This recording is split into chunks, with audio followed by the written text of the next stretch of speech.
الحمد لله نحمده ونستعينه ونستغفره ونؤمن به ونتوكل عليه ونعوذ بالله من شرور أنفسنا ومن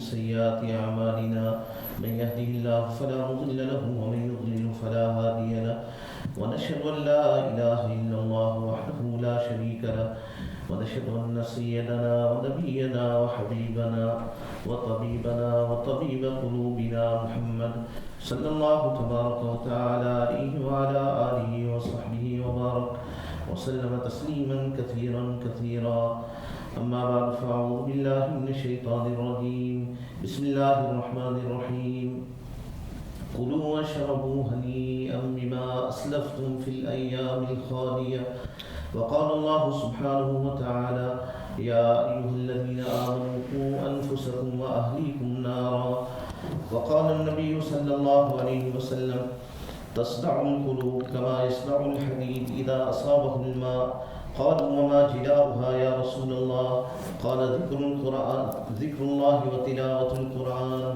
وقال النبي صلى الله عليه وسلم من حسن إسلام المرء تركه ما لا يعنيه وقال النبي صلى الله عليه وسلم ألا كلكم راع وكلكم مسؤول عن رعيته صدق الله مولانا العظيم وصدق رسوله النبي الحبيب الكريم ونحن على ذلك من الشاهدين والشاكرين والحمد لله رب العالمين سبحانك لا علم لنا إلا ما علمتنا إنك أنت العليم الحكيم إن الله وملائكته يصلون على النبي يا أيها الذين آمنوا صلوا عليه وسلموا تسليما اللهم صل على سيدنا ونبينا مولانا محمد وعلى آل سيدنا ونبينا مولانا محمد وبارك وسلم. میرے محترم بھائیوں اور میرے عزیز ماں اور بہنوں، الحمدللہ حضرت مولانا نے بڑی قیمتی باتیں فرمائی. میں نے مولانا درخواست کی تھی کہ وہ جاری رکھے، لیکن مولانا کو کہیں جانا تھا. اللہ تعالیٰ ان باتوں کو پر ہمیں عمل کرنے کی توفیق عطا فرمائے. سب سے بڑی بات تو یہ ہے کہ ہم اس نیت سے سنیں کہ ان باتوں کو اپنی زندگی میں لائیں. ایک بہت بڑے اللہ والے سے کسی نے پوچھا کہ حضرت آج کل بہت سے بیانات ہوتے ہیں، بہت سے درس ہوتے ہیں، بہت سی تقریریں ہوتی ہے، لیکن لوگوں کی عملی زندگی نہیں بن رہی ہے. انہوں نے عجیب جواب دیا. فرمایا کہ لوگ جو ہے بیان اور تقریر جو ہے ایک کام کی لذت کی نیت سے سنتے ہیں. آج ہم نے کوئی بیان سن لیا، پھر بعد میں ہم کومنٹس کر لیں گے کہ بھئی فلاں نے یہ کہا تھا، فلاں نے یہ کہا تھا. ہمیں جو پیغام مل رہا ہے وہ ہم نہیں لیتے. اللہ تعالیٰ اس پیغام کو لینے کی توفیق عطا فرمائے. اللہ تعالیٰ ہمیں صحیح بیانات سے، تعلیم کے حلقوں سے اور ان مجالس سے صحیح پیغام لینے کی توفیق عطا فرمائے اور اپنی زندگی میں اس کو لانے کی توفیق عطا فرمائے. حضرت شیخ زکریا رحمہ اللہ جو ہیں ایک مرتبہ درس دے رہے تھے اور دارالحدیث کے باہر ایک آدمی جو ڈپریس تھا، پاگل تھا، وہ بار بار یہ کہہ رہا تھا کہ ہم نے تو پہلے سے ہی کہا تھا. تو طلبہ جو دورہ حدیث میں تھے وہ ہنسنے لگے. حالانکہ ہمیں ہنسنا نہیں چاہیے. حدیث میں آپ صلی اللہ علیہ وسلم نے فرمایا کہ کسی معذور کو دیکھو، بیمار کو دیکھو تو ایک دعا آئی ہے. آپ صلی اللہ علیہ وسلم نے فرمایا یہ دعا پڑھ لینی چاہیے. الحمدللہ الذی عافانی مما ابتلاہ بہ وفضلنی علی کثیر ممن خلق تفضیلا. دعا کا معنی یہ ہے کہ تمام تعریف اللہ کے لیے جس نے مجھے عافیت دی، بچا لیا اس مصیبت اور بیماری سے جس میں اس کو مبتلا کیا، اور اللہ تعالیٰ نے مجھے اپنی مخلوق میں اسے بہت سے اوپر فضیلت عطا فرمائی. تو خیر ایسی کوئی چیز دیکھے تو ہمیں ہنسنا نہیں چاہیے. ابن مسعود رضی اللہ عنہ فرمایا کرتے تھے کہ مجھے کتے کے مذاق کرنے سے بھی شرم آتی ہے کہ کہیں میں کتے کو حقیر سمجھ کر، ڈاگ کو ڈسگائز کر کے حقیر سمجھ کے مذاق کروں اور اللہ تعالیٰ مجھے میری شکل مس نہ کر لے، مجھے کتے کی شکل میں نہ ڈالے. تو خیر حضرت شیخ زکریا رحمہ اللہ کے آنکھوں میں آنسو آ گیا اور حضرت فرمانے لگے طلباء سے کہ یہ ہنسنے کی بات نہیں ہے. کل قیامت کے دن ہم اور آپ کو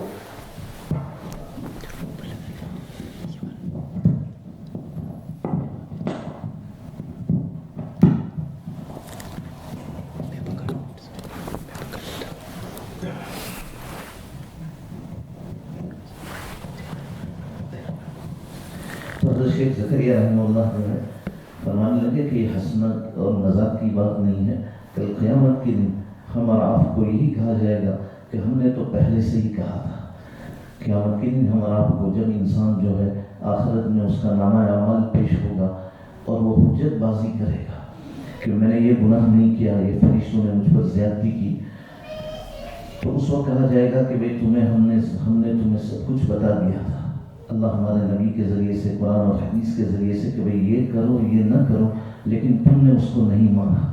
دیکھیں اللہ والے کیسی عبرت لیتے ہیں چھوٹی چیزوں سے. ایک بیچارہ معذور ہے، ڈپریسڈ ہے، اور اس کی بات سے بھی حضرت شیخ زکریا رحمۃ اللہ علیہ نے نصیحت لی، عبرت لی. آپ صلی اللہ علیہ وسلم نے ایک حدیث میں فرمایا السعید من وعظ بغیرہ، کہ نیک بخت اور فارچونٹ وہ انسان ہے جو اپنے علاوہ سے عبرت حاصل کرے، نصیحت حاصل کرے. حضرت شیخ رحمۃ اللہ علیہ نے ایک معذور سے کیسی نصیحت کی اور طلباء سے فرمانے لگے کہ یہ مذاق کا موقع نہیں ہے، کل ہم سب کو یہ کہا جائے گا کہ ہم نے پہلے سے ہی کہا تھا لیکن تم نے نہیں مانا. اللہ تعالیٰ ہم سب کو اس دن کی ذلت سے بچائے. یہ جو دینی اجتماعات اور بیان ہوتے ہیں ان کا مقصد یہی ہے کہ ہم اس سے صحیح پیغام لے کر جائیں، اپنی زندگی کے بدلنے کے فیصلے کریں. اللہ نے جو ہمیں یہ وقت دیا ہے بہت بڑی امانت ہے اور بہت قیمتی چیز ہے. آج ہم اس کو کس بے دردی سے ضائع کر رہے ہیں اور ہمیں اس کا احساس بھی نہیں. کتنی بڑی چیز ہے، کتنی قیمتی چیز ہے.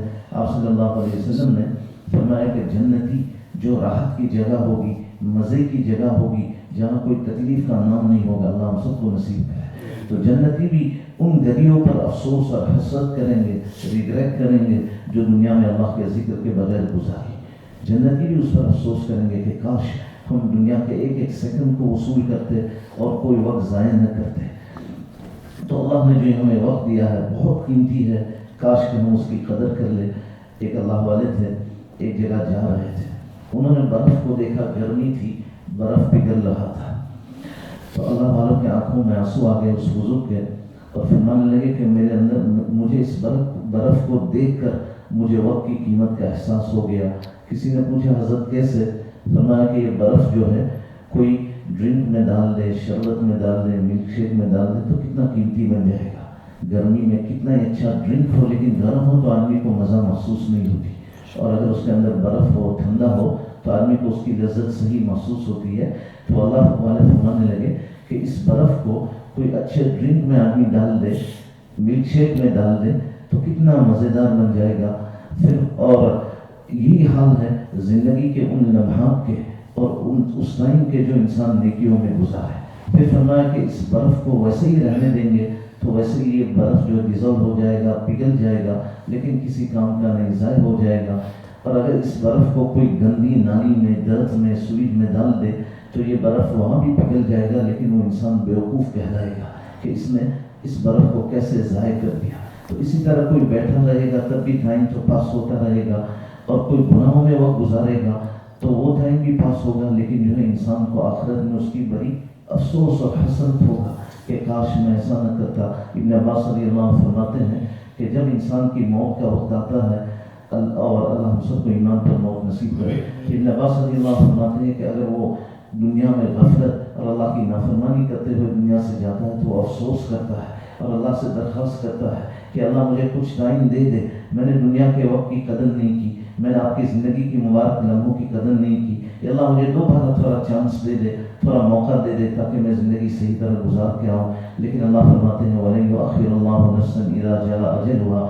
جب انسان کے فائنل مومنٹس آ جاتے ہیں، اخیری گھڑی آ جاتی ہے، تو انسان کا ایک سیکنڈ آگے پیچھے نہیں ہوتا.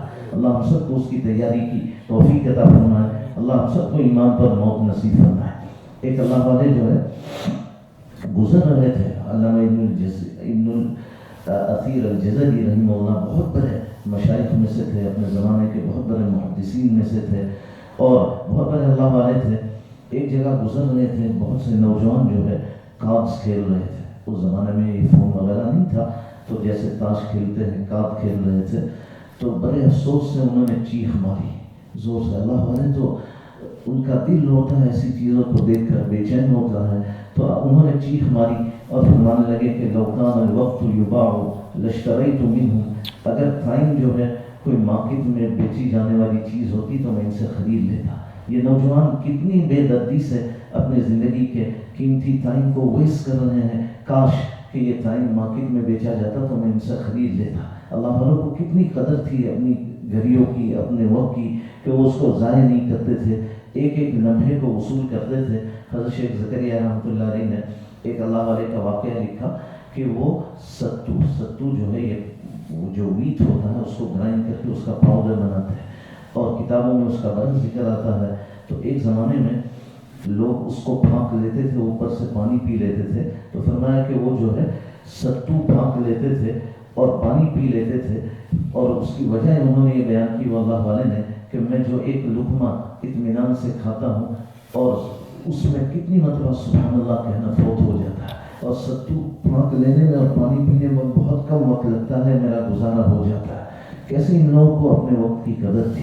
اللہ ہمیں بھی ایسی قدر نصیب فرمائے. تو علامہ جزری رحمہ اللہ نے بہت زور سے چیخ ماری ان نوجوانوں کو دیکھ کر اور فرمایا کہ اگر وقت بیچا جاتا اور ٹائم جو ہے کوئی ایسی چیز ہوتی جس کو مارکیٹ میں کوئی بیچتا، تو میں ان لوگوں سے کہتا کہ بھائی تم اپنے ٹائم ضائع نہ کرو، مجھے بیچ دو، جو ہے مجھے بیچ دو. تم اپنے وقت کو اتنی بے دردی سے اور اتنی جو ہے ناقدری سے اپنے وقت کو ضائع کر رہے ہو. حضرت ابن مسعود رضی اللہ عنہ بہت بڑے صحابی فرماتے ہیں کہ میں نے کسی چیز پر افسوس نہیں کیا جتنا کہ اس دن پر افسوس کیا کہ جس کا سورج غروب ہوا، سن سیٹ ہوا اور میری نیکی میں کوئی اضافہ نہیں ہوا. اس سے زیادہ میں نے کسی دن پر افسوس نہیں کیا. کیسے ان لوگوں کو قدر تھی، کیسے یہ اپنے وقت کو قیمتی بناتے تھے، ضائع نہیں کرتے تھے. بہت سے واقعات ہیں ہمارے اسلاف کے، مشائخ کے، کہ کیسے انہوں نے وقت کی قدر کی. حافظ ابن حجر رحمہ اللہ جو بخاری کے شارح ہیں، بخاری کوئی بھی پڑھانے والا ان کی شرح سے مستغنی نہیں ہو سکتا. بہت بڑے اپنے زمانے کے علامہ تھے، محدث تھے، حدیث کے امام تھے 7 سینچری میں. تو حافظ ابن حجر رحمۃ اللہ علیہ جب حدیث لکھتے تھے تو اس زمانے میں لکڑے کی اور ووڈ کی قلم ہوتی تھی، جیسے کالی گرافی کی پین ہوتی ہے. تو حافظ ابن حجر رحمہ اللہ جب قلم کو تیز کرتے تو اتنی دیر بھی وہ جو ہے وقت ضائع نہیں کرتے، درود شریف پڑھتے تھے کہ بھئی اتنی دیر جو ہے جو قلم میں تیز کر رہا ہوں، حدیث نہیں لکھ رہا ہوں، اتنی دیر میں بھی جو ٹائم ہوتا تھا اس میں درود شریف پڑھتے تھے. تو خیر میری ماں اور بہنوں، اللہ نے یہ وقت کی بہت بڑی ہمیں امانت دی ہے. آج اللہ ہمیں معاف کرے، ہم کس بے دردی سے اس وقت کو فضولیات پر ضائع کر رہے ہیں. جیسا مولانا نے فرمایا، مجھے تو واللہ بہت افسوس ہوتا ہے آج کل رمضان مبارک جیسے وقت میں بھی لوگ واٹس ایپ پر اپنا وقت ضائع کر رہے ہیں. ساعت قبولیت میں بہت سے لوگ رات کو نیند نہیں آتی تو تہجد جیسی مبارک گھڑیوں کو بھی واٹس ایپ پر اور اس پر ضائع کرتے ہیں، جو گھڑیاں اتنی قیمتی ہے کہ اللہ کی طرف سے رحمت اور مغفرت کا اعلان ہوتا ہے. اللہ ہمیں محرومی سے بچائے. انسان پر اگر محرومی لکھ دی جائے تو وہ انسان نیکیوں سے اللہ کسی کو محروم کرتے تو اس سے بڑا کوئی محروم نہیں. ایک جو ہے غلام اور آقا جا رہے تھے اور غلام نے اذان کی آواز سنی، نیک تھا، اس کے دل میں فکر آخرت تھی، تو اپنے ماسٹر سے کہا، آقا سے، کہ مجھے جو ہے اجازت دے دو کہ میں مسجد میں نماز پڑھ کے آؤں. تو آقا نے کہا کہ نہیں. پھر اس نے بہت اصرار کیا کہ پلیز مجھے نماز پڑھنے دو، میں جلدی نماز پڑھ کے آ جاؤں گا. تو آقا نے یہ کہا کہ بہت جلدی آ جانا، دیر نہ لگانا. خیر وہ نوجوان جو ہے مسجد میں گیا، نماز پڑھی، نماز ختم ہوئی تو مصلی مسجد سے نکلنے لگے، مصلی حضرت مسجد سے نکلنے لگے. کافی دیر ہوئی وہ جوان نہیں نکلا تو اس کا آقا جو ہے باہر کھڑا تھا، تو اس نے صرف اپنا سر مسجد کے دروازے کی طرف آگے کیا، پیر رکھنے کی بھی اللہ نے توفیق نہیں دی، اپنا سر اور ہیڈ کو آگے کی طرف کیا اور زور سے چیخا کہ اے غلام کا نام لے کر کہ اے فلاں، تو کیوں نہیں باہر نکل رہا ہے؟ دنیا نماز پڑھ کے باہر نکلی اور تو اتنی دیر کیوں لگا رہا ہے؟ غلام نے جواب دیا کہ اے میرا آقا، جو خدا تجھے اپنے گھر میں اپنا پیر رکھنے نہیں دے رہا ہے اور اپنے پیر کو رکھنے کی توفیق نہیں دے رہا، وہ مجھے مسجد سے نکلنے نہیں دے رہا. اتنا دل میرا اللہ کے گھر میں لگا ہوا ہے کہ دل نہیں چاہتا کہ میں باہر نکلوں. تو ہمیشہ اللہ سے خیر کی توفیق مانگنی چاہیے. آپ صلی اللہ علیہ وسلم کی ایک دعا ہے، اللہم وفقنی لما تحب وترضى، اللہم وفقنی لما تحب وترضى، کہ اللہ مجھے ان اعمال کی توفیق دے کہ جس سے آپ راضی ہو، جو ہے اور جو آپ پسند کریں. اگر انسان کو اللہ کی طرف سے توفیق نصیب ہو جائے تو وہ انسان بڑا خوش نصیب ہے. جیسے میں نے کہا، حافظ ابن حجر رحمہ اللہ جو ہے ایک گھڑی اپنی ضائع نہیں کرتے تھے. آج اللہ ہمیں معاف کرے، اچھے اچھے لوگ کہتے ہیں کہ بھائی ہمارے پاس ذکر کا ٹائم نہیں، معمولات کا ٹائم نہیں، تلاوت کا ٹائم نہیں، اور فضولیات کے لیے ہمارے پاس بہت ٹائم ہے، واٹس ایپ پر جانے کے لیے، اور ان فضولیات پر بلا ضرورت ہم کتنا ٹائم ویسٹ کرتے ہیں، یہاں تک کہ ہمارے پاس ہماری اولاد کے لیے بھی ٹائم نہیں۔ ابھی حضرت مولانا طارق جمیل صاحب کا ایک بیان تھا، اس میں ایک عجیب بات حضرت مولانا فرمائی کہ ایک بچے نے اپنی ماں کو ایک خط دیا، لیٹر دیا۔ ماں باپ اور بچے گھر میں رہتے تھے، اللہ نے دنیا بھی بہت دی تھی، اور اس نے ایک خط دیا۔ ماں پڑھ کر باپ کے سامنے رونے لگی، تو اس کے شوہر نے پوچھا ہسبینڈ نے کہ کیوں رو رہی ہے؟ تو وہ کہنے لگی کہ اس لیے میں رو رہی ہوں کہ یہ جو ہے میرے بیٹے نے خط میں لکھا کہ میں تو جو ہے یہ اسمارٹ فون بننا چاہتا ہوں۔ بیٹے نے خط میں لکھا کہ میں اسمارٹ فون بننا چاہتا ہوں، یہ لیپ ٹاپ۔ تو پوچھا کیوں؟ تو بیٹا کہنے لگا کہ آج میں گھر میں آتا ہوں تو دیکھتا ہوں والدین کے پاس ہر چیز کا ٹائم ہے، گھنٹوں وہ جو ہے لیپ ٹاپ پر اور اسمارٹ فون پر لگے ہوئے ہیں، لیکن ہم بچوں کے لیے ان کے پاس چند منٹ نہیں ہے کہ ہمارے ساتھ بیٹھ کر بات کریں۔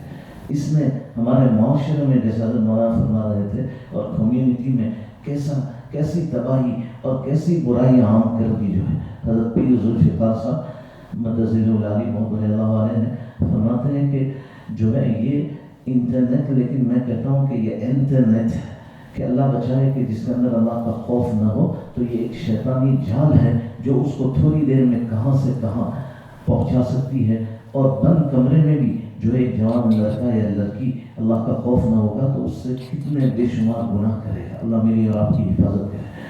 تو یہ وقت اللہ کی بہت بڑی امانت ہے جس کے ہمیں آخرت میں پوچھ ہوگی۔ اللہ ہمیں اس وقت کی صحیح قدر دانی کی توفیق نصیب فرمائے، اللہ سے اپنا تعلق مضبوط کرے۔ میں نے آپ کے سامنے ایک حدیث پڑھی جس میں آپ صلی اللہ علیہ وسلم فرماتے ہیں کہ دلوں کو بھی زنگ لگ جاتا ہے، ہاتھ سے بھی رست ہو جاتے ہیں، کما یصنع الحدید، جیسے میٹل رست ہو جاتا ہے تو اسی طرح دلوں کو بھی زنگ لگ جاتا ہے۔ قالوا وما جلاؤها، صحابہ نے پوچھا یا رسول اللہ ہم کیسے ریموو کریں، کیسے دل کے درد کو، دل کی گندگی کو دور کریں؟ آپ صلی اللہ علیہ وسلم نے فرمایا کہ ذکر اللہ و تلاوت القرآن، کہ اللہ کا ذکر اور قرآن کی تلاوت جو ہے، جیسے مشہور حدیث ہے جس میں آتا ہے کہ انسان ایک گناہ کرتا ہے تو اس کے دل پر ایک سیاہ نقطہ، نقطۃ سودا، جس میں آیا کہ سیاہ نقطہ اور بلیک ڈاٹ اور مارک اس کے دل پر لگ جاتا ہے۔ اگر وہ سچائی سے، اخلاص سے توبہ کرے تو اللہ تعالیٰ اس کو ریموو کر دیتے ہیں، اس سیاہی کو دور کر دیتے ہیں، اور اگر جو ہے وہ سچائی سے اگر وہ توبہ نہ کرے تو دوسرا گناہ کیا تو دوسرا سیاہ نقطہ اس کے دل پر آ گیا، یہاں تک کہ حدیث میں آتا ہے کہ حتیٰ یسود قلبہ، گناہ کرتے کرتے اس کا دل سیاہ ہو جاتا ہے، اس کا دل سیاہ ہو جاتا ہے، پھر اس کی طبیعت نیکیوں کی طرف نہیں چلتی بلکہ گندگی کی طرف چلتی ہے۔ حضرت شیخ زکریا رحمہ اللہ نے اس کی ایک عجیب مثال دی۔ حضرت شیخ زکریا رحمہ اللہ فرماتے ہیں کہ ایک بنگی جو ہمارے یہاں ایشیا میں جو سویج اور گندگی صاف کرتے ہیں، وہاں یہاں کی طرح سسٹم نہیں ہے تو وہ گندگی صاف کرتے ہیں، اکثر ہندو یا کرسچن وغیرہ ہوتے ہیں، تو ایک بنگی جو ہے جا رہا تھا اور ایک دم بے ہوش ہو گیا۔ لوگ فکر میں پڑ گئے کہ بھئی کیسے ہم اس کو ہوش میں لائیں، انکانشیس ہو گیا۔ آج کل ہمارے یہاں بعض لوگ جو ہے پیاز سنگھاتے ہیں، کچا انین ہو، یا بعض لوگ کوئی جو ہے کوئی اسٹرانگ اسمیل اور خوشبو اس کو سنگھاتے ہیں اور اس سے وہ ہوش میں آ جاتا ہے۔ تو لوگوں نے بڑی کوشش کی، کوئی پیاز لے کر آیا، کوئی جو ہے کوئی پرفیوم لے کر آیا، کوئی عطر لے کر آیا، لیکن وہ ہوش میں نہیں آیا۔ قریب سے اسی کی برادری اور فیملی کا ایک بنگی اور جا رہا تھا، سویچ کلینر، تو وہ دیکھ کر کہ سب جمع ہے آ کر پوچھا کہ بھئی کیا ہوا، کہاں یہ بے ہوش ہو گیا؟ تو وہ کہنے لگا میرے پاس اس کا علاج ہے، میرے پاس اس کا علاج ہے۔ پھر وہ جو ہے گیا اور وہ پاخانہ اور گندگی لے کر آیا اور اس کو سنگھایا تو وہ فوراً ہوش میں آ گیا۔ اب سن کر شاید ہم میں سے بعض کو ہنسی بھی آئے، لیکن اس میں بڑی عبرت ہے۔ حضرت شیخ زکریا رحمہ اللہ فرماتے ہیں کہ چونکہ اس کی زندگی پوری ناپاکی میں اور گندگی میں گزری تھی تو اس کو اسی چیز سے انس تھا اور وہی اس کی طبیعت پر چلی ہوئی تھی، لہذا اس کو خوشبو سے ہوش نہیں آیا، جیسی گندگی اس کو سنگھائی گئی تو فوراً ہوش میں آ گیا۔ حضرت رحمۃ اللہ علیہ فرماتے تھے کہ ہم اور آپ کا بھی یہ حال ہے، اللہ معاف کرے، ہماری زندگی رات دن فضولیات میں، اللہ کی نافرمانی والی چیزوں میں گزرتی ہے، اس لیے ہم میں سے بہت سو کی طبیعتیں نیکیوں کی طرف نہیں چلتی، جیسے وہ بھنگی کو گندگی سے ہی انس تھا اور اسی سے اس کو ہوش آیا. تو اسی طرح ہماری طبیعت بھی گناہ کرتے ہوئے اللہ ہمیں معاف کرے گناہوں کی طرف اور برائیوں کی طرف ایسی مائل ہوئی کہ ہم میں سے بہت سو کو نیکیوں میں، ذکر میں، تلاوت میں دل نہیں لگتا. اور اسی کو اللہ نے قرآن میں فرمایا کہ کلا بل ران علی قلوبہم ما کانوا یکسبون، ہرگز نہیں، ان کے دلوں پر زنگ لگ گیا ہے، رست ہو گئے ہیں گناہوں کی وجہ سے جو ہے بسبب ان کے اعمال کے، ان کے دل پر سیاہی چڑھ گئی ہے. اسی وجہ سے جو ہے بہت سے لوگ جو ہے جن کو ایسی ان کی طبیعت ایسی برائیوں کی طرف چلتی ہے، نیکیوں کی طرف نہیں چلتی، اور یہ انہی گناہوں کا اثر ہوتا ہے جس کا غلاف ان کے دل پر چڑھ جاتا ہے. نتیجہ یہ ہوتا ہے کہ ان کی طبیعتیں ہمیشہ برائی کی طرف چلتی ہیں. اللہ ہمیں اس سے بچائے.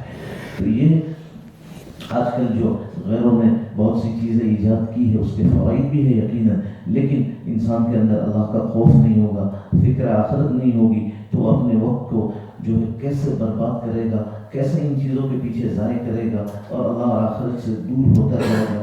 ایک طرف ابن مسعود فرماتے ہیں کہ مجھے ندامت نہیں ہوئی مگر اس دن پر جس میں میرے جو ہے سورج غروب ہوا، سن سیٹ ہوا، لیکن میری نیکیوں میں اضافہ نہیں ہوا.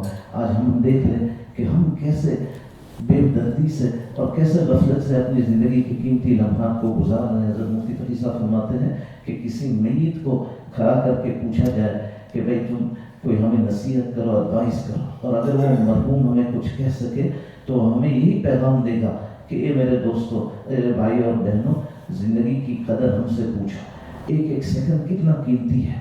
ہماری زندگی کے اور نیکیوں کی فائل بند ہو گئی. حضرت مفتی تقی صاحب نے لکھا ہے کہ کسی اللہ والے نے ایک بزرگ کو دیکھا خواب میں کہ وہ قبر میں تلاوت کر رہے ہیں. بہت خوش ہوئے کہ بھائی کتنے خوش نصیب ہو، تم تو مرنے کے بعد بھی تمہیں اللہ نے یہ نعمت دی کہ تم تلاوت کر رہے ہو. تو وہ بزرگ اور اللہ والے کہنے لگے مجھے زندگی میں قرآن سے بڑی محبت تھی، میں اللہ کا کلام کثرت سے پڑھتا تھا. اللہ ہمیں بھی قرآن سے محبت دے دے، ہمارے بچوں کو بھی قرآن سے محبت دے دے. تو فرمانے لگے کہ مجھے قرآن سے بڑی محبت تھی، رات دن میں قرآن کی کثرت سے تلاوت کرتا تھا، اور میں نے اللہ سے بار بار دعا کی تھی کہ اللہ مجھے موت کے بعد بھی یہ نعمت نصیب کرنا.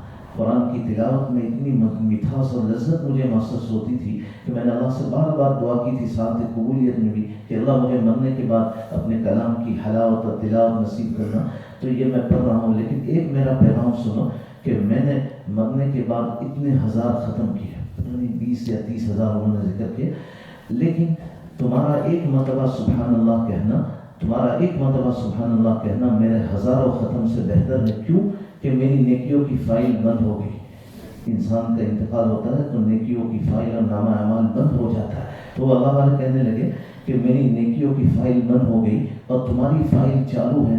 اللہ کے واسطے اپنی زندگی کی قیمتی لمحات کی قدر کرنا، اللہ کے واسطے اپنے ایک ایک سیکنڈ کی قدر کرنا، کیونکہ میری نیکی تو چاہے میں ہزاروں ختم کروں نہیں لکھی جائے گی، میری فائل اور میرا نامہ اعمال بند ہے. اور تم ایک سبحان اللہ بھی کہو گے تو تمہارا اجر اور ثواب لکھا جائے گا. اسی لیے مفسرین نے لکھا ہے کہ حضرت سلیمان علیہ السلام جو ہے اپنے تخت پر سفر کر رہے تھے اور اللہ نے بڑی شان و شوکت دی تھی. سلیمان علیہ السلام کو ہوا آپ کے حکم سے جہاں چاہتے تو آپ کے تخت کو پہنچاتی تھی. تو سلیمان علیہ السلام سفر کر رہے تھے، آپ ایک جگہ آپ کا تخت اڑ رہا تھا اور ایک کسان اور فارمر جو ہے، زمیندار کسان جو ہے، اس نے اس تخت کو دیکھا کہ کتنا شاہی تخت ہے اور عجیب جو ہے مزین ہے اور بڑی شان سے حضرت سلیمان علیہ السلام اس میں اڑ رہے ہیں. تو اس نے جو ہے سبحان اللہ کہا. اللہ نے ہوا کے ذریعے سے وہ آواز سلیمان علیہ السلام کو پہنچا دی.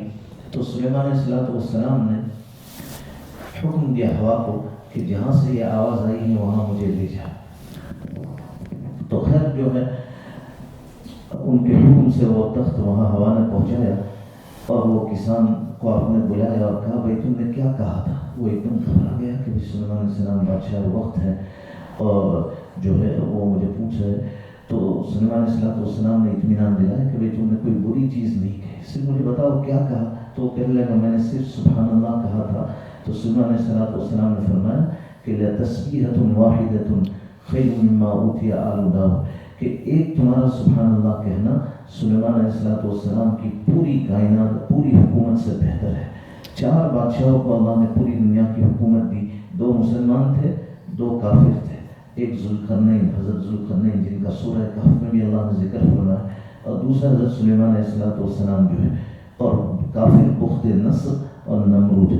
تو پوری دنیا کی سلطنت اللہ نے دی تھی، اور وہ حضرت سلیمان علیہ السلام فرما رہے ہیں کہ تمہارا ایک مرتبہ سبحان اللہ کہنا، سلیمان اور اس کو پوری سلطنت، جتنے گولڈ ہے، ٹریجر ہے، خزانہ ہے، سب سے بہتر ہے۔ کیوں؟ اللہ فرماتے ہیں ما عندکم ینفد، جو تمہارے یہاں ہے وہ تو ختم ہو جائے گا، دنیا کی سب چیزیں، وما عند اللہ باق، اور جو اللہ کے پاس ہے وہ ہمیشہ باقی رہے گا۔ اسی لیے جو ہے ذوالقرنین جو رومن امپائر تھا، اور اس نے بھی دنیا کے اکثر حصے پر حکومت کی تھی، جب اس کے دنیا سے جانے کا وقت آیا تو اس نے ایک وصیت کی اور ول کی کہ میرے دونوں ہاتھوں کو خالی رکھنا اور کھلا رکھنا پھیلا کر۔ کسی نے پوچھا کہ بھئی یہ کیوں تم کہہ رہے ہو؟ تو وہ کہنے لگا کہ میں اپنے بعد والوں کو ایک درس عبرت اور لیسن دینا چاہتا ہوں کہ میں وہ بادشاہ ہوں جس نے اکثر دنیا پر حکومت کی، لیکن آج جب میں دنیا سے جا رہا ہوں تو میرے ہاتھ خالی ہے، کوئی چیز لے کے نہیں جا رہا۔ تو میری ماں اور بہنوں، حقیقتاً یہ نیکی ہمیں کام آئے گی جو ہم نے وقت ذکر میں، تلاوت میں اور اچھے اعمال میں گزارے، وہ دنیا میں بھی ہمارے لیے نفع مند ہوں گے، آخرت میں بھی نفع مند ہوں گے، اور جو گھڑیاں ہم نے ضائع کی وہ دنیا میں بھی افسوس اور آخرت میں افسوس کا سبب بنے گی۔ اب وہ بچہ کہہ رہا ہے کہ میں تو اسمارٹ فون ہونا چاہتا ہوں، کیوں کہ میں نے دیکھا کہ گھر میں میرے والدین کے پاس میرے لیے ٹائم نہیں ہے، لیکن فون کے لیے، لیپ ٹاپ کے لیے اور ان سب چیزوں کے لیے ٹائم ہے۔ جب میں آتا ہوں تو اسی پر مشغول ہوتے ہیں۔ ہمارا حق ہے کہ ہم اپنی اولاد کی صحیح تربیت کریں، ان کو صحیح دینی تعلیم دیں۔ میں ایک واقعہ بتا کر میں جو ہے، ہمارا حق ہے اور ہماری ذمہ داری ہے۔ آپ صلی اللہ علیہ وسلم نے فرمایا کہ اعلیٰ کلکم راعٍ وکلکم مسئول عن رعیتہ، کہ خبردار، اعلیٰ عربی میں آتا ہے اٹینشن ڈرا کرنے کے لیے، متوجہ کرنے کے لیے۔ تو آپ صلی اللہ علیہ وسلم نے فرمایا کہ کان کھول کر سن لو کہ تم میں سے ہر ایک نگران ہے، ہر ایک نگران ہے۔ راعی عربی میں شیپرڈ کو کہتے ہیں، اور چرواہے کو، جیسا ایک چرواہا جو ہے ہر بکری کا خیال کرتا ہے کہ کوئی ادھر نہ ہو، کسی اور کی زمین میں منہ نہ مار دے، تو فرمایا تم میں سے ہر ایک نگران ہے اپنی اولاد اور ماتحتوں کا، اور تم میں سے ہر ایک کو جو ہے اپنے ماتحتوں کا، جو اس کے ماتحت ہے، اس کے متعلق سوال ہوگا، پوچھ ہوگی اپنی اولاد کے بارے میں، اپنے متعلقین کے بارے میں، اور خصوصاً ماں، اس کی بہت بڑی ذمہ داری ہے۔ اگر ماں نیک ہوگی تو اولاد بھی نیک بنے گی۔ ہمارے حفصہ رحمۃ اللہ علیہ، اللہ ان کے درجات کو بلند فرمائے، ہم پر، پورے یورپ پر بہت بڑا احسان ہے، اللہ ان پر کروڑ رحمت نازل فرمائے، جو ہے کتنی محنتیں کی اور ان کی برکت سے کتنی دینی فضائیں بنی۔ تو حفصہ فرمایا کرتے تھے کہ 100 مرد کے برابر ایک عورت جو ہے، 100 مرد پر ایک عورت غالب آتی ہے۔ کئی مرتبہ ہمارے خاندانوں میں نکاح اور شادی کے موقع پر جو ہے مرد نہیں چاہتے، لیکن وہ کہتے ہیں مولانا مفتی صاحب کیا کریں، ہماری عورتیں نہیں مان رہی، وہ چاہتی کہ یہ بھی رسم ہو، یہ بھی ہو۔ اور شادی کے موقع پر کتنی برائیاں وجود میں آتی ہے عورتوں کے دینداری نہ ہونے کی وجہ سے، اور ایک عورت بن گئی تو ایک خاندان بن گیا، اور دین جو ہے پورے خاندان میں عام ہوگا۔ تو آپ صلی اللہ علیہ وسلم نے فرمایا کہ تم میں سے ہر ایک ذمہ دار ہے اور اپنے ماتحت کے بارے میں سوال ہوگا۔ اسی لیے ابن مسعود رضی اللہ عنہ کے بارے میں علامہ ابن عساکر نے اور بعض علماء نے اپنی کتابوں میں عجیب واقعہ لکھا کہ ابن مسعود رضی اللہ عنہ کی وفات کا وقت آیا۔ جب وفات کا وقت آیا تو ان کے پاس جو ہے حضرت عثمان رضی اللہ عنہ خلیفہ وقت تھے، امیر المومنین تھے، تو وہ آئے اور حضرت عثمان رضی اللہ عنہ نے ابن مسعود سے جب بہت بیمار تھے فرمایا کہ الا امر لک بطبیب، میں کوئی ڈاکٹر نہ بلاؤں تمہارے لیے؟ ابن مسعود نے فرمایا طبیب امرضنی، کہ ڈاکٹر نے مجھے بیمار کیا، سب سے بڑے طبیب تو اللہ کی ذات ہے۔ تو فرمایا کہ اللہ نہیں، ڈاکٹر نے مجھے بیمار کیا۔ پھر حضرت عثمان رضی اللہ عنہ نے ایک پیشکش کی اور آفر کیا کہ دیکھو میں تمہاری بیٹیوں کے لیے، تمہاری جوان بیٹیاں ان کے لیے کچھ بیت المال سے بخشش اور مال کا انتظام کر لیتا ہوں، اگر تم مجھے اجازت دو۔ حضرت ابن مسعود رضی اللہ عنہ نے فرمایا کہ نہیں، اس کی بھی ضرورت نہیں ہے۔ کہا کیوں؟ کہا میں نے آپ صلی اللہ علیہ وسلم سے ایک حدیث سنی تھی کہ من قرأ سورۃ الواقعہ لم تصبہ فاقۃ ابدا، کہ آپ صلی اللہ علیہ وسلم نے فرمایا کہ جو سورہ واقعہ جو 2700 پارے میں ہے، جو سورہ واقعہ جو 33 پارے میں روزانہ پڑھتا رہے گا اللہ اس کو فاقے سے بچائیں گے۔ تو میں نے اپنی بیٹیوں کو بڑی تاکید سے اس کی تعلیم دی ہے، اور ماشاءاللہ وہ روزانہ سورہ واقعہ پڑھتی ہے۔ اس اس لیے مجھے ذرا فکر نہیں ہے ان کی، اللہ ان کا کفیل ہوگا، اللہ ان کا ذمہ دار ہوگا، اور میں نے اس کی تاکید اور عادت بنا لی ہے، اس لیے مجھے ان کی فکر نہیں ہے۔ کیسا یقین تھا، کیسی بچوں کی ان صحابہ نے اور ہمارے اسلاف نے تربیت کی تھی۔ عمر بن عبدالعزیز رحمہ اللہ کے بارے میں آتا ہے کہ ان کا بھی جب آخری وقت ہے، بہت منصف اور بہت نیک بادشاہ تھے، اسی لیے بہت سے علماء نے ان کو خلفاء راشدین میں سے شمار کیا۔ اتنا انصاف تھا کہ 2.5 سال 2.5 years تک حکومت کی، تو اس میں جنگلی جانور اور پالتو جانور جو بکری اور شیر ایک ساتھ چرتے تھے۔ ایک مرتبہ جو ہے ایک مسافر باہر سے آیا اور ایک جگہ دیکھا کہ ایک چرواہا شیپر ہے اور اس کی بکریوں پر ایک بھیڑیے اور ولف نے اٹیک کیا اور اس کو کھا لیا۔ تو وہ شیپر اور چرواہے نے چیخ ماری، زور سے چلایا۔ تو وہ اجنبی کہنے لگا جو باہر سے مسافر آیا تھا کہ بھئی اس میں کیا عجیب بات ہے، تمہیں اپنی بکریوں کی حفاظت کرنی چاہیے تھی، یہ بھیڑیا کی تو خوراک ہے ولف کی، تم اپنی بکریوں کی حفاظت کرتے تو یہ حملہ نہ کرتا۔ چرواہا بھی کیسا ہوگا، وہ کہنے لگا میں اس پر نہیں رو رہا ہوں، مجھے لگتا ہے کہ آج اس امت کے چرواہے کا انتقال ہو گیا۔ امت کے جو لیڈر تھے اور شیخ تھے، تحقیق کی گئی تو پتہ چلا عمر بن عبدالعزیز رحمہ اللہ کا اس وقت انتقال ہوا تھا۔ ایسے نیک بادشاہ تھے، انہوں نے ایسی اپنی بیٹیوں کی تربیت کی تھی کہ ان کے حالات میں آتا ہے کہ جب ان کی بھی وفات کا وقت قریب آیا تو اس وقت جو ہے بعض لوگ آئے اور کہنے لگے کہ امیر المومنین آپ کی جوان بیٹیاں، آپ نے کچھ چھوڑا نہیں، کیونکہ انہوں نے جو ہے بیت المال سے اپنا ذاتی کوئی نفع حاصل نہیں کیا تھا، بلکہ جو تھا ان کے پاس اور ان کی بیوی کے پاس وہ بھی سب بیت المال میں دے دیا تھا۔ ایک مرتبہ ایک آدمی آیا اور کہنے لگا امیر المومنین عید کا دن تھا کہ میں آپ کے یہاں آپ کا مہمان بننا چاہتا ہوں۔ عمر بن عبدالعزیز رحمہ اللہ نے فرمایا کہ تم تو آنکھوں کو نچوڑو گے، یعنی آنسو بہاؤ گے، میرے یہاں آؤ گے۔ تو اس نے کہا نہیں، مجھے آنا ہے۔ خیر وہ آیا اور دیکھا تو حضرت عمر بن عبدالعزیز رحمہ اللہ کے یہاں عید کے دن جو ہے وقت کے امیر ہیں، اور ان کے یہاں جو ہے باسی روٹی کے ٹکڑے سرکے کے ساتھ ونیگر کے ساتھ وہ کھا رہے ہیں۔ اس آدمی کے آنکھوں میں واقعی آنسو آ گئے کہ امیر المومنین وقت کے ہیں اور یہ حال ہے ان کا۔ تو ایسی سادگی اور ایسی پاکیزہ حکومت کی علماء نے لکھا ہے کہ عمر بن عبدالعزیز فرمایا کرتے تھے کہ مجھ سے پہلے میرے خاندان کے 2 بادشاہوں کو میں نے برا انجام دیکھا۔ ایک جو ہے جب دفن کیا گیا تو ان کے جسم نے سانپ نے گھیر لیا، دوسرے کا جنازہ جب جو ہے اٹھا کر لے جانے لگے تو بہت ہلنے لگا اور بھاری ہو گیا۔ تو مجھے بڑا خوف ہوا، تو عمر بن عبدالعزیز رحمہ اللہ نے لوگوں کو وصیت کی کہ بھئی میرے بارے میں بھی دیکھنا، مجھے بھی اپنی فکر ہے کہ آخر میں نے حکومت کی، پتہ نہیں مجھ سے کوئی اللہ کا حکم ٹوٹا ہو، بے انصافی ہوئی ہو۔ کہتے ہیں کہ ان کا جنازہ جب لے کر جا رہے تھے اور قبر کے قریب پہنچے اور رکھا دفن کرنے کے لیے، اتنے میں آسمان سے ایک پرچی آئی بڑی خوشبودار، اور اس میں لکھا ہوا تھا براءۃ من اللہ لعمر بن عبدالعزیز، کہ اللہ کی طرف سے معافی نامہ براءۃ عمر بن عبدالعزیز رحمہ اللہ کے لیے۔ تو اتنے اونچے خلیفہ تھے، تو ان کے پاس بھی جب آخری گھڑی تھی لوگ آئے اور کہنے لگے کہ امیر المومنین آپ کی جو بیٹیاں ان کے لیے آپ نے کچھ نہیں چھوڑا، فلاں بادشاہ نے آپ کے رشتہ داروں میں یہ چھوڑا تھا، فلاں نے یہ چھوڑا تھا، اور آپ نے کچھ بھی نہیں پیچھے انویسٹمنٹ چھوڑا۔ تو عمر بن عبدالعزیز رحمہ اللہ نے بڑی عجیب بات فرمایا کہ میں نے ان بچوں کی دینی تربیت کی ہے اور اللہ سے مانگنا سکھایا ہے، مجھے کوئی فکر نہیں ہے۔ اللہ خود قرآن میں فرماتے ہیں ان ولی اللہ الذی نزل الکتاب وهو یتولی الصالحین، کہ ایمان والوں کا ولی اور مددگار اللہ ہے اور وہی اللہ کے نیک بندوں کا ذمہ دار بن جاتا ہے۔ تو میں نے ان کی دینی تربیت کی ہے، ان کو دین سکھایا ہے، شریعت اور سنت سکھائی ہے، اور جو ہے مجھے ان کی فکر نہیں، اللہ انہیں کافی ہوگا۔ اور دوسری طرف جو ہے انہی کے رشتہ دار میں ایک بادشاہ تھے، انہوں نے اپنے بیٹوں کے لیے لاکھوں اور ملینوں کا انویسٹمنٹ چھوڑا لیکن دیندار نہیں بنایا تھا۔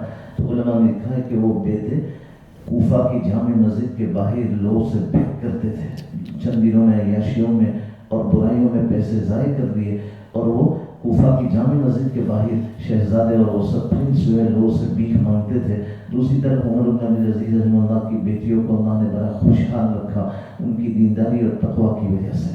تو اللہ نے ہمیں ایک ذمہ داری دی ہے، ایک تو ہم اپنی زندگی جو ہے دینی بنائیں، اللہ سے اپنا تعلق مضبوط کریں، جو ہے ذکر تلاوت جو روحانی غذا ہے جیسا مولانا فرما رہے تھے، اور حدیث میں آپ صلی اللہ علیہ وسلم نے فرمایا کہ دل کو رست اور گندگی آ جاتی ہے، جیسے مینٹل کو صحابہ نے پوچھا کہ وما جلا ہوا، ہم دل کے زنگ اور رس کو کیسے دور کریں؟ تو آپ صلی اللہ علیہ وسلم نے فرمایا کہ اللہ کا ذکر اور قرآن پاک کی تلاوت جو ہے. آج ہمارے پاس افسوس ہے کہ ہر چیز کا وقت ہے، لیکن اپنے معمولات کے لیے، روح کی غذا کے لیے ہمارے پاس ٹائم نہیں ہے، جس کی وجہ سے دن بدن ہماری روح جو ہے بیمار ہوتی جا رہی ہے. علامہ ابن قیم رحمہ اللہ فرماتے ہیں کہ روح کی بیماری کی کئی نشانیاں ہیں. ان میں سے 3 بڑی انہوں نے بتائی کہ انسان کی طبیعت گناہوں کی طرف اور برائیوں کی طرف زیادہ چلے، نیکیوں کی طرف بہت کم چلے، اور تیسرا یہ کہ اس کو عبرت کی چیزوں سے رونا نہ آئے اور وہ عبرت نہ لے. آج اللہ ہمیں معاف کرے، کتنے ہمارے آس پاس جنازے ہوتے ہیں، ایسے واقعات ہم دیکھتے ہیں، لیکن ہم میں سے کتنے سبق لیتے ہیں؟ وہاں جا کر کتنی ہم باتیں کر لیں گے، بیچارہ ایسا ہوا، لیکن اس سے جو ہمیں سبق لینا چاہیے وہ ہم میں سے کتنے لیتے ہیں؟ حالانکہ شیخ زکریا رحمہ اللہ نے لکھا کہ ملک الموت جب کسی گھر میں آتا ہے تو وہ جو ہے کہتا ہے کہ مجھے بار بار آنا ہے، آج تو مس کال لے گیا، مجھے یہاں بار بار آنا ہے جو ہے. اور پیچھے والے اپنی فکر کریں. کاش کہ ہم ایسے واقعات سے عبرت لیں، نصیحت لیں، اپنی زندگی کی اصلاح کریں، اللہ سے اپنا تعلق مضبوط کریں، اور جو ہماری اولاد کی ذمہ داری ہے اس کی طرف متوجہ ہو، ان کو دین سکھائے اور جو ہے ان کی اچھی تعلیم اور تربیت کرے، جو ان کے لیے وقت نکالے. آج ہمارے پاس ان کے لیے وقت نہیں ہے. جو ہے کتنے گھر ہیں ہمارے جن میں تعلیم ہوتی ہے، اولاد کی صحیح تربیت کی فکر کرے. اللہ قرآن پاک میں نے جو آیت شروع میں پڑھی اس میں فرماتے ہیں یا ایھا الذین آمنوا قوا انفسکم واہلیکم نارا، کہ ایمان والوں اپنے آپ کو اور اپنے گھر والوں کو جہنم کی آگ سے بچاؤ. جو تو یہ ہماری ذمہ داری ہے اور جس کے متعلق ہمیں آخرت میں پوچھ ہوگی. حضرت مفتی تقی صاحب فرماتے ہیں ہم نے اولاد کو دیندار بنایا تو دنیا میں بھی راحت ہوگی، مرنے کے بعد بھی وہ ہمارے لیے دعائیں کرے گی. جیسے آپ صلی اللہ علیہ وسلم نے فرمایا کہ انسان کا انتقال ہوتا ہے تو نامہ اعمال بند، لیکن 3 چیزیں اس کو کام آئے گی. ایک تو علم جو پڑھایا اور وہ سلسلہ جب تک چلتا رہے گا، جس کو اس نے پڑھا اور وہ آگے نہیں پھیلائیں گے اس کا اجر ملے گا. دوسرا جو ہے نیک اولاد جو اس کے لیے دعا کرے گی، ایثار ثواب کرے گی، تو وہ اس کے لیے نفع بخش ہوگا. اور اس نے صدقہ جاریہ کیا، کوئی مسجد بنائی، مدرسہ بنایا، تو یہ اولاد نیک ہوگی تو دنیا میں بھی ہمارے لیے آنکھوں کی ٹھنڈک ہوگی، اور مرنے کے بعد بھی ہمارے لیے دعائیں کرے گی، پڑھے گی اور باعث راحت ہوگی. اور اگر اسی اولاد کی ہم نے صحیح دینی تربیت نہیں کی، بے دین ہوگی، تو دنیا میں بھی ماں باپ کے لیے ایک مصیبت بنے گی، اور مرنے کے بعد بھی جو ہے وہ ان کے لیے مصیبت اور پریشانی کا سبب بنے گی.